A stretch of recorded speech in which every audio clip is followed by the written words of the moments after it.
Bonjour, ici Chris Goffey. Le programme que vous allez suivre est consacré exclusivement à la mise au point des moteurs et il s'adresse à tous ceux qui travaillent pour la première fois sur les voitures Austin Rover, aussi bien qu'à ceux qui veulent revoir leurs connaissances dans ce domaine. Pendant les minutes qui suivent, nous allons jeter un coup d'œil au carburateur pour voir comment il fonctionne et considérer le principe du système d'allumage conventionnel. Nous aborderons ensuite une méthode de mise au point moteur et nous verrons la façon dont l'analyseur graphique peut être utilisé pour diagnostiquer les problèmes de fonctionnement. Pendant toute la durée de cet exercice, nous utiliserons une métro à moteur d'1 litre de cylindrée, car elle est équipée d'un système d'allumage conventionnel à vis platinée et condensateur que l'on peut régler manuellement. Bien, les réglages effectués lors de la mise au point d'un moteur sont principalement de deux types, l'allumage et la carburation. Voyons d'abord l'allumage. Le système d'allumage, à la base, se compose d'une batterie, d'une bobine qui transforme la basse tension de batterie en haute tension pour produire l'étincelle à la bougie, et de vis platinées qui commandent la production des étincelles. Ces vis platinées sont ouvertes et fermées par une came entraînée par le moteur. Lorsque les vis platinées s'ouvrent, le courant de l'enroulement primaire de la bobine est coupé, ce qui produit une pointe de tension d'environ 12 000 volts à l'enroulement secondaire et crée une étincelle entre les électrodes de la bougie. Cette étincelle enflamme le mélange air-carburant, le résultat étant que le piston est poussé vers le bas.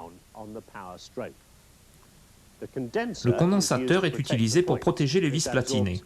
Il absorbe la majeure partie de l'énergie pendant la fraction de seconde durant laquelle les vis platinées commencent à s'ouvrir et il réduit l'arc électrique à un minimum absolu.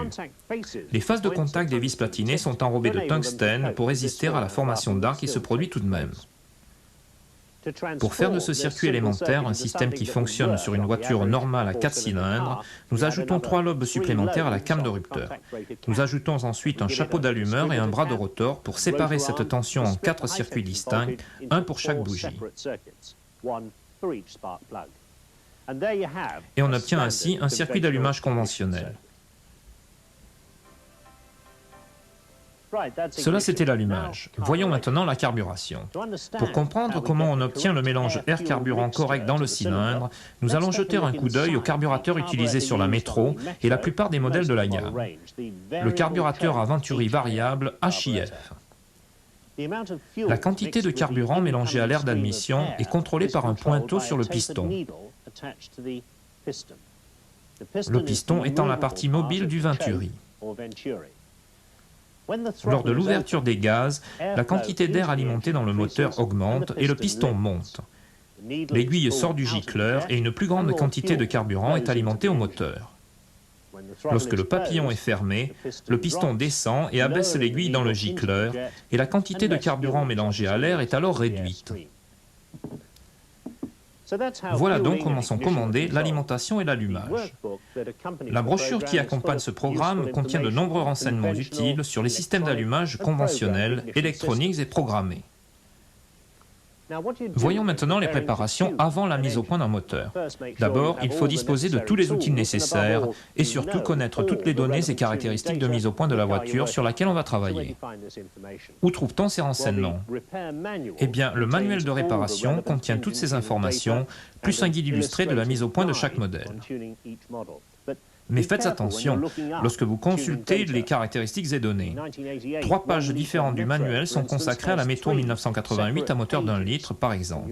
Et vous devez donc vous référer au numéro du moteur pour être certain d'utiliser la bonne page. Ensuite, l'équipement. Le compte-tours et un analyseur de CO à infrarouge. N'oubliez pas, lors de la mise au point d'un moteur, quel que soit le réglage effectué, sa validité dépend de l'état de l'équipement de mesure que vous utilisez. Si la lecture de votre compte-tours est faussée d'une centaine de tours minute, il vous sera impossible de régler le régime de ralenti aux tolérances voulues.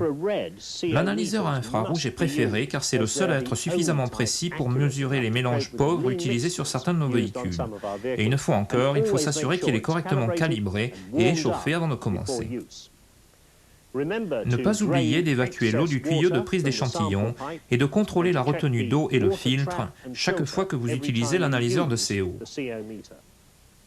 L'équipement que vous utilisez doit par ailleurs être étalonné par un spécialiste tous les 6 mois. L'étiquette apposée à l'arrière porte la date du dernier contrôle. Bien, je vais maintenant demander à Bob de démarrer la métro. Avant de commencer la mise au point, vous devez effectuer un contrôle visuel pour déceler toute entrée d'huile et tout raccord mal branché. Est-ce que le bouchon est bien enfoncé? Est-ce que tous les flexibles sont branchés correctement? Et est-ce qu'ils sont en bon état? Inspectez l'ensemble du système d'admission pour déceler toute entrée d'air entre le collecteur et la culasse, et entre le carburateur et le collecteur. Il va de soi que le filtre à air doit être en bon état, sans quoi vous perdrez tout simplement votre temps. Tout cela peut sembler élémentaire, j'en conviens, mais un rapide contrôle de ce genre peut vous épargner des heures de travail inutiles. En effet, une entrée d'air indésirable dans le système affectera la richesse et empêchera toute mise au point correcte. Une fois que vous êtes satisfait de l'étanchéité du système, coupez le contact, merci Bob, déposez le filtre à air,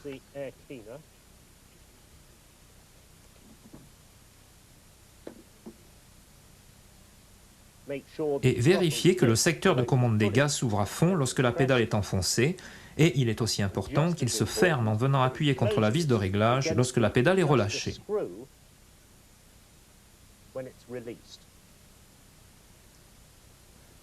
Le câble de papillon doit avoir un jeu libre d'environ 3 mm. Il doit être en bon état et le serre-câble à l'extrémité doit être bien serré. Lorsque le starter est repoussé à fond, il doit y avoir un petit jeu entre la vis de ralenti rapide ici et le talon de la cam. Et encore une fois, la cam doit venir porter contre sa butée. Le câble de starter aussi doit avoir un petit jeu libre d'environ 1,5 mm. Et n'oubliez pas d'ajouter de l'huile moteur dans l'amortisseur de piston pour obtenir le niveau correct.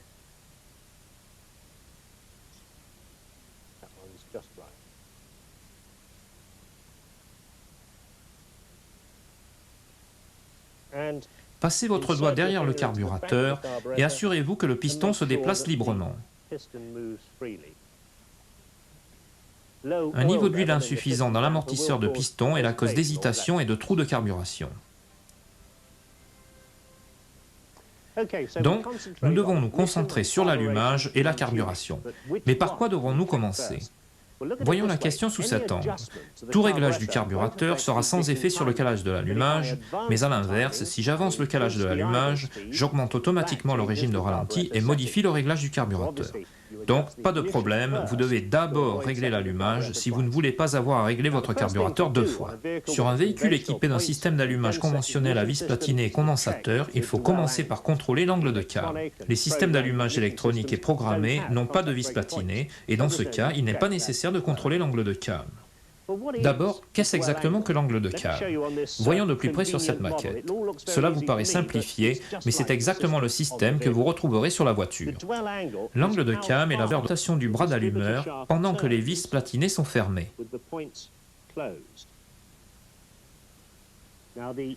La bobine d'allumage se charge pendant cette période. Donc, si cet angle de cam est trop serré, la bobine ne se chargera pas totalement et l'on aura une étincelle insuffisante à la bougie. L'angle de cam affecte également le calage de l'allumage. Donc, vous devez d'abord régler cet angle de cam avant de régler le calage de l'allumage. L'angle de cam est vérifié au ralenti à l'aide d'un contrôleur d'angle de cam. Comme on peut le voir, s'il est déréglé, on resserre le jeu des vis platinées pour augmenter l'angle de cam.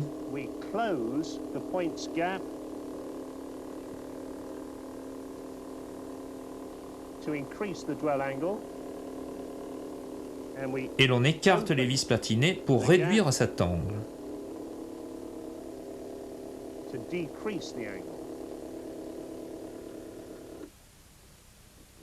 Voyons encore une fois avec les vis platinées sur le talon de la cam.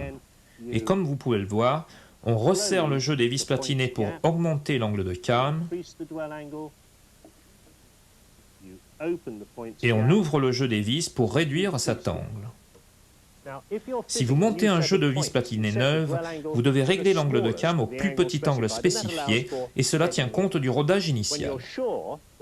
Une fois que vous êtes certain que l'angle de cam est correct, vous pouvez régler le calage de l'allumage.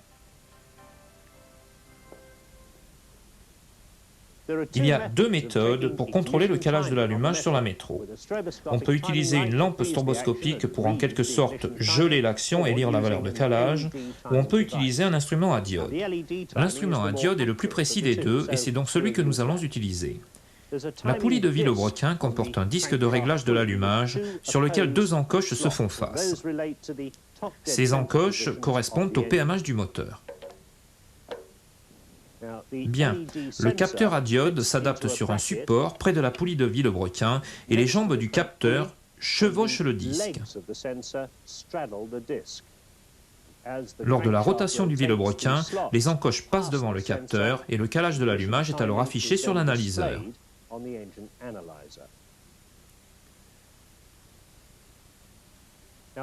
Nous avons déjà connecté cette métro à notre analyseur. La première étape est de déconnecter le tube à dépression de réglage de l'avance et d'emboucher l'extrémité, car si on ne le fait pas, tous les réglages seront faussés. On desserre ensuite le boulon de serrage du support d'allumeur. Je me rappelle que je faisais ça sur ma Mini. Bien, on va demander à Bob de démarrer. Et ensuite, je vais régler le régime de ralenti à 1500 tours minute.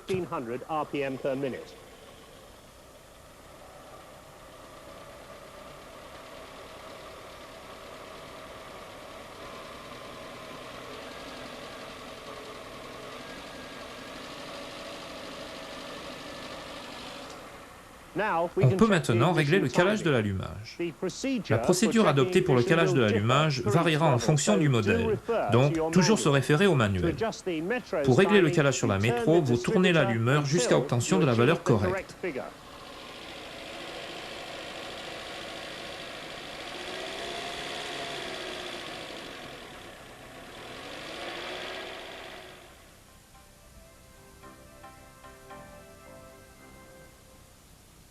Bien, l'angle de cam et le calage de l'allumage sont bons. On devrait donc maintenant pouvoir régler le carburateur. Eh bien non, ce n'est pas si simple. Nous devons tout d'abord veiller à chauffer le moteur à sa température de fonctionnement normale. En fait, 5 ou 6 km de conduite sur route est la meilleure méthode. Si vous vous contentez de faire tourner le moteur en atelier, vous obtenez des températures élevées sous le capot qui peuvent changer la température du carburant et vous donner des lectures erronées, et qui plus est, si vous travaillez sur une automatique, vous n'aurez pas chauffé l'huile de la boîte automatique et celle-ci opposera une inertie au moteur, vous donnant encore une fois des lectures erronées. Vérifiez qu'aucune charge électrique n'est imposée au moteur avant de commencer la mise au point, car cela affectera également les lectures obtenues. Si par exemple le ventilateur de refroidissement est en fonction, attendez qu'il s'arrête et montez le régime moteur pendant une dizaine de secondes avant de continuer. Bon, les réglages du carburateur HIF de la métro sont au nombre de 3. La richesse de ralenti derrière le carburateur, ici, le régime de ralenti normal, et le régime de ralenti accéléré. La première chose à faire, c'est de contrôler le régime de ralenti normal et le cas échéant de le régler à la valeur du manuel.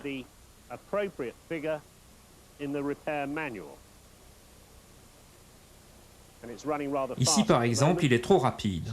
Nous devons donc le réduire.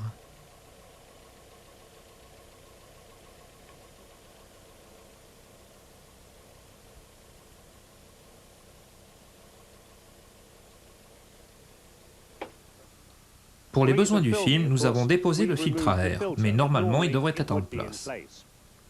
Une fois que vous avez réglé le régime de ralenti, vous devez introduire la sonde de l'analyseur de CO à la profondeur correcte au bout du tuyau d'échappement pour contrôler le contenu en CO.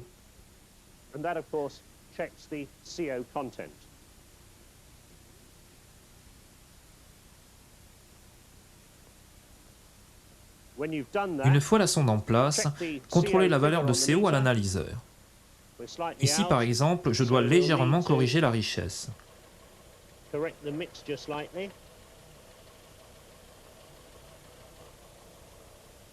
Voilà. Bien sûr, ayant changé la richesse, je dois maintenant recontrôler le régime de ralenti pour m'assurer qu'il est toujours dans les tolérances. Rappelez-vous, le régime de ralenti et la richesse sont indissociables. Si vous réglez un, vous modifiez forcément l'autre. Attention, si vous ne pouvez pas terminer ces réglages dans les 2 minutes qui suivent votre conduite sur route, vous devez monter le régime du moteur à environ 2500 tours minute.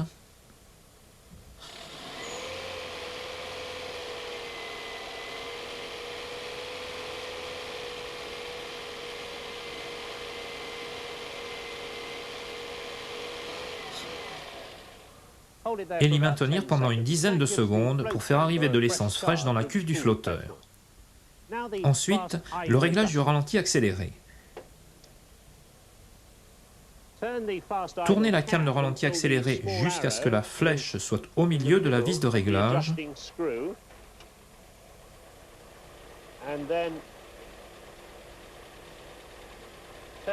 Et tournez ensuite la vis de réglage pour obtenir le régime moteur correct.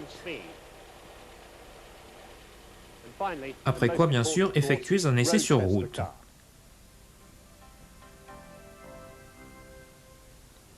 Dans la plupart des cas, une fois que l'allumage et la carburation sont réglés, la voiture doit fonctionner correctement.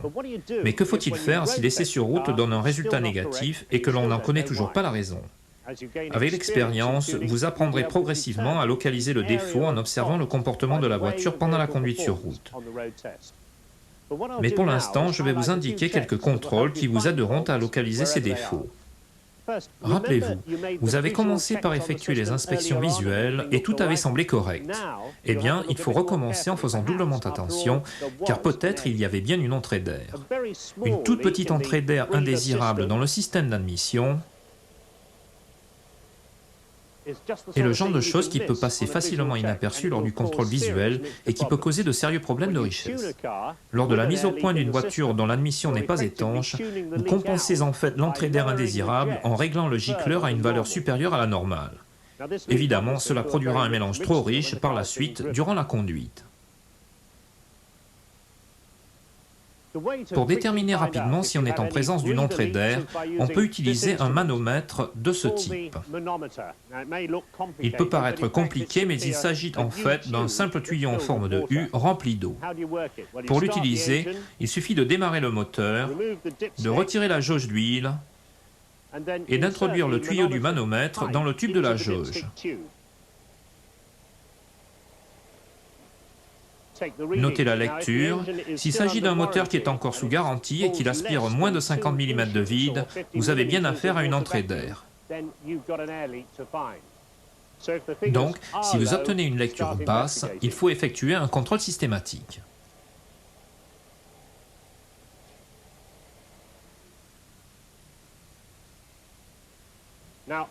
Du côté admission, les parties à inspecter sont le conduit d'admission, le bouchon d'huile, le joint de cache-culbuteur. Hélas, le manomètre ne peut pas indiquer les entrées d'air du côté du collecteur lui-même. Vous devez donc rechercher celle-ci séparément, et dans ce cas-là, vous recherchez la présence d'une entrée d'air au joint entre carburateur et collecteur, et même au collecteur d'admission sur la culasse. Ce genre de défaut se traduit habituellement par un sifflement. Si vous n'avez toujours pas dépisté le défaut, l'étape suivante consiste à contrôler le système d'allumage avec un appareil de ce type, un analyseur à oscilloscope. Aujourd'hui, les analyseurs modernes vous permettent d'effectuer un contrôle dynamique de l'allumage. Cela veut dire que vous pouvez localiser le défaut sans avoir à substituer successivement les pièces. En bref, vous n'opérez plus intuitivement. Bien, nous avons donc réglé l'angle de came et l'allumage. Mais un défaut dans le système, un chapeau d'allumeur cassé par exemple, ouvre un passage à l'étincelle qui devrait normalement aboutir aux bougies. Et le piquage des vis platinées ou la présence d'un arc causera évidemment un problème.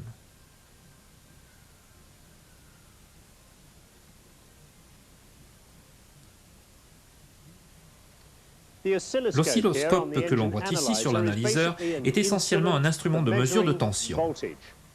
L'image que l'on voit sur l'écran est l'affichage graphique des variations de tension dans le système électrique du moteur et le temps qui sépare ces variations. Les défauts de fonctionnement se traduisent par des irrégularités sur l'image affichée que l'on appelle la trace. La technique consiste à savoir quand la trace est bonne et quand elle est mauvaise. La brochure donne quelques exemples, mais la méthode conseillée est de conserver les résultats de tous vos tests pour vous faire une bonne idée de ce que vous devez trouver. Vous pouvez utiliser l'oscilloscope pour dépister de nombreux problèmes, mais nous allons nous concentrer sur son utilisation pour contrôler et régler le système d'allumage. Voyons, il y a 6 connexions essentielles entre la voiture et l'oscilloscope. Il y a 2 connexions à la bobine, une ici à la borne positive et une à la borne négative. Une pince secondaire est ensuite connectée au conducteur principal qui va de la bobine à l'allumeur. Puis une autre pince est connectée sur le fil de bougie numéro 1 entre la bougie et l'allumeur, le plus près possible de l'allumeur.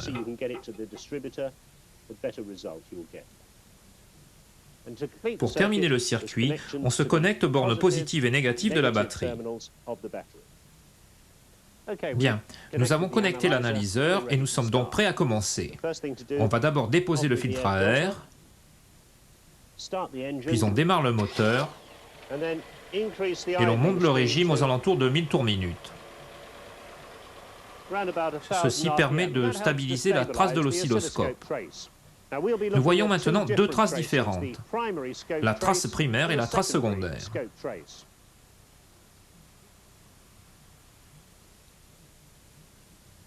Nous allons commencer par la trace primaire pour contrôler l'état du condensateur et des vis platinées. La première partie de la trace, ici sur la gauche de l'écran, est appelée la section d'allumage. Ces crêtes que l'on voit ici à droite correspondent à l'amorce de l'étincelle. Et ce point où les oscillations se réduisent et où la ligne chute correspond à l'extinction de l'étincelle. Une trace nette et triangulaire dans cette zone indique un fonctionnement correct du condensateur.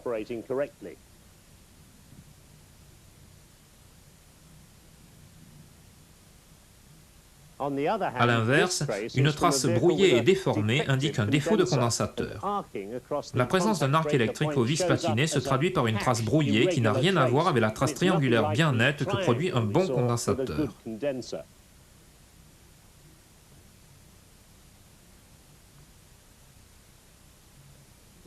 Ensuite, la section angle de cam. Cette partie couvre la période entre la fermeture ici et l'ouverture là. Il faut s'assurer que la trace est nette pour les zones d'ouverture et de fermeture des vis. Si la trace n'est pas nette, les vis platinées peuvent être piquées, grillées ou mal alignées. Dans le cas de vis platinées très piquées, vous verrez beaucoup de brouillage dans cette partie. À part un condensateur défectueux, le piquage peut également être causé par un dispositif à dépression défectueux qui n'essuie pas correctement les vis platinées, ce qui entraîne une usure prématurée. Donc si elles sont piquées, contrôlez ce dispositif.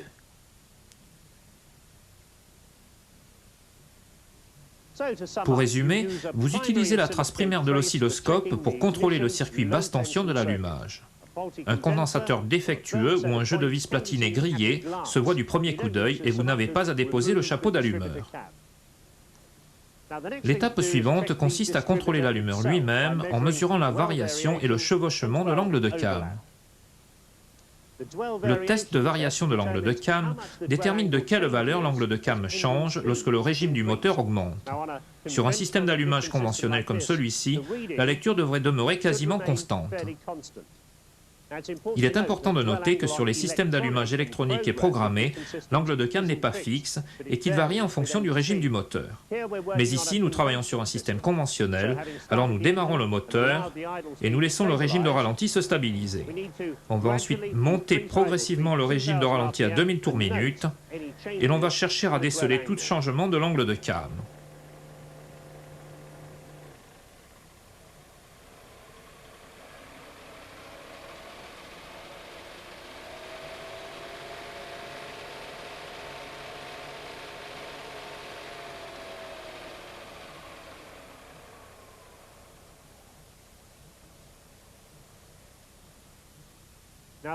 Les lectures ne devraient pas varier de plus de 3 degrés. Si une variation supérieure s'était produite, j'aurais déposé le flexible à dépression de l'allumeur et recommencé l'essai. À ce moment-là, si l'angle était resté constant, le défaut aurait été situé dans le dispositif à dépression. Autrement, le défaut est presque toujours une usure de l'axe ou des roulements de l'allumeur, mais ceci est tout à fait improbable sur une voiture de moins de 2 ans.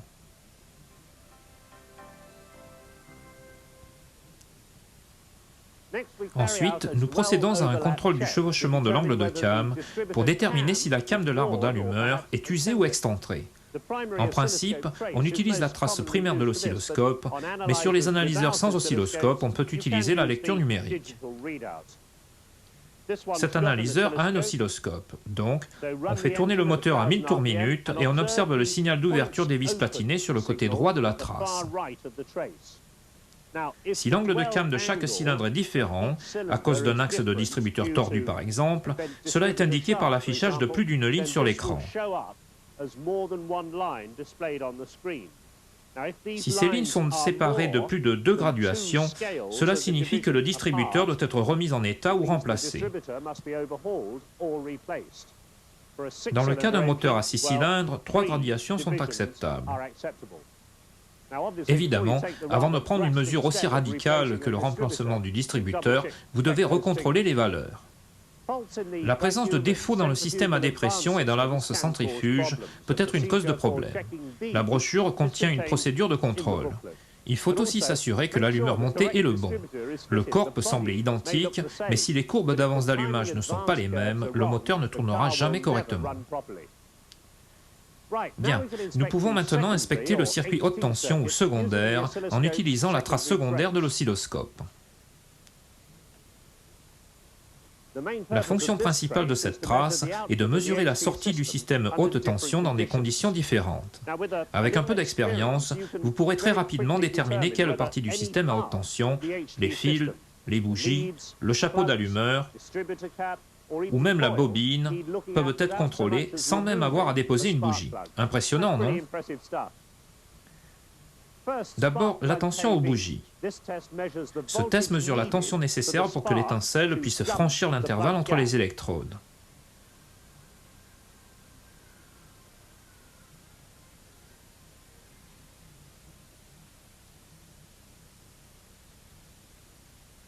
Vous voyez ces crêtes sur la trace. Ce sont les lignes d'allumage. La trace est présentée dans l'ordre d'allumage, c'est-à-dire 1, 3, 4 et 2. Il faut vérifier que les lignes ont toutes à peu près la même hauteur à 3 kV près. Pour une métro à allumage conventionnelle, la sortie devrait être entre 8 kV et 12 kV. Si les lectures sont hautes ou basses, vérifiez l'état et l'écart des électrodes. Un trop grand écart d'électrodes donnera des lectures hautes et un écart insuffisant donnera des lectures basses. Bien sûr, des lectures basses peuvent également indiquer que les bougies sont encrassées par l'huile ou la calamine.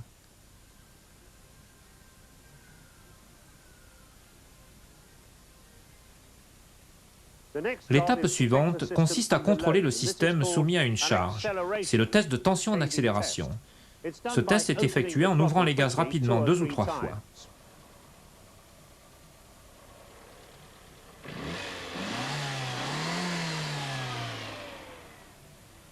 La tension de chaque cylindre ne doit pas dépasser 16 kV, et par exemple, une bougie défectueuse sera détectée par ce test.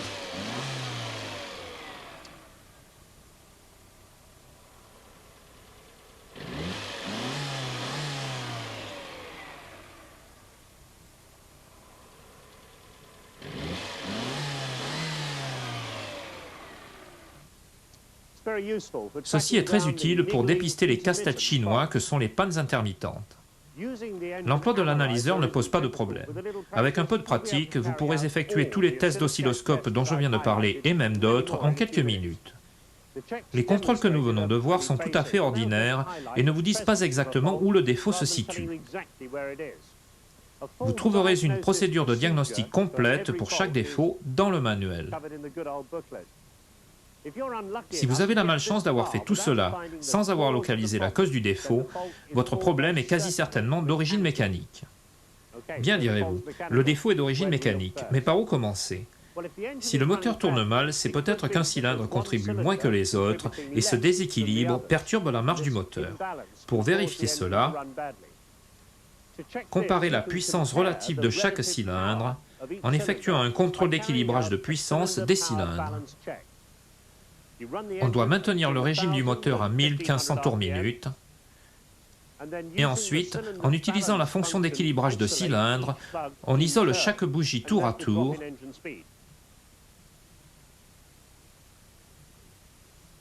Et l'on note la chute de régime moteur. Environ 240. Le suivant.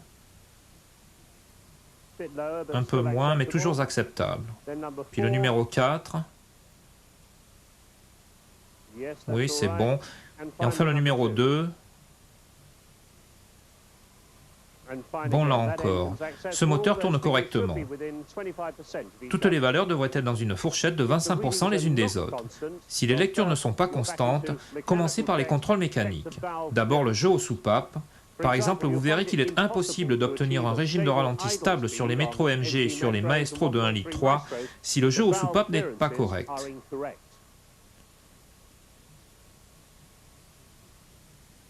Si le jeu aux soupapes est bon, il faut effectuer un test de compression des cylindres.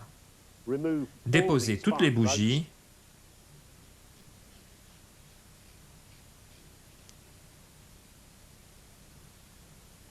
Et déconnectez la borne négative de la bobine. Ensuite, demandez à votre assistant d'ouvrir les gaz à fond et d'actionner le démarreur pendant que vous contrôlez la pression de compression de chaque cylindre avec un compressiomètre. Allez-y, Bob. Merci.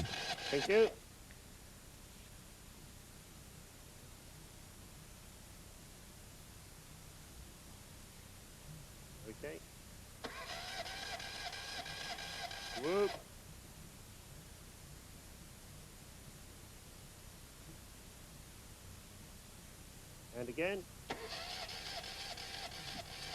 Thank you.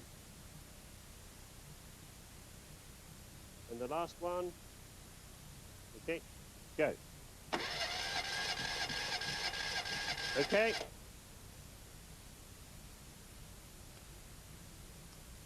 Toutes ces lectures devraient être dans une fourchette de 10% les unes des autres. Si un cylindre a un taux de compression inférieur, mettez un peu d'huile dans le cylindre et répétez le test.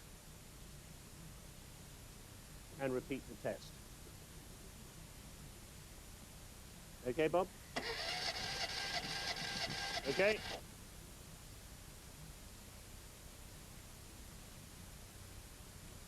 Si la pression s'accroît notablement, le problème est une usure des segments ou de l'alésage de cylindre. Si l'huile ne fait aucune différence, le problème est probablement une soupape grillée ou un piston détérioré. Et voilà, nous avons couvert à peu près tout ce qui peut affecter la mise au point d'un moteur. Pour terminer, récapitulons les points principaux. La mise au point consiste à s'assurer que le système entier est en bon ordre de marche, pas seulement la richesse et le régime de ralenti. Réglez d'abord l'angle de calme, puis le calage de l'allumage. Recherchez les entrées d'air, n'oubliez pas qu'elles affectent le rapport air-carburant. Contrôlez et réglez la richesse et le régime de ralenti au carburateur. Si le moteur ne tourne toujours pas correctement, utilisez un analyseur graphique pour dépister le défaut.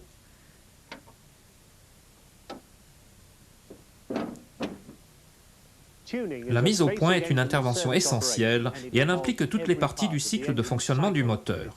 Si la mise au point n'est pas bonne, vous aurez des problèmes. La mise au point du moteur ne se limite pas à tourner une paire de vis sur le carburateur. L'allumage, la richesse et les composants mécaniques affectent tous le réglage de mise au point du moteur. Lors de la mise au point moteur, il n'y a pas de demi-mesure.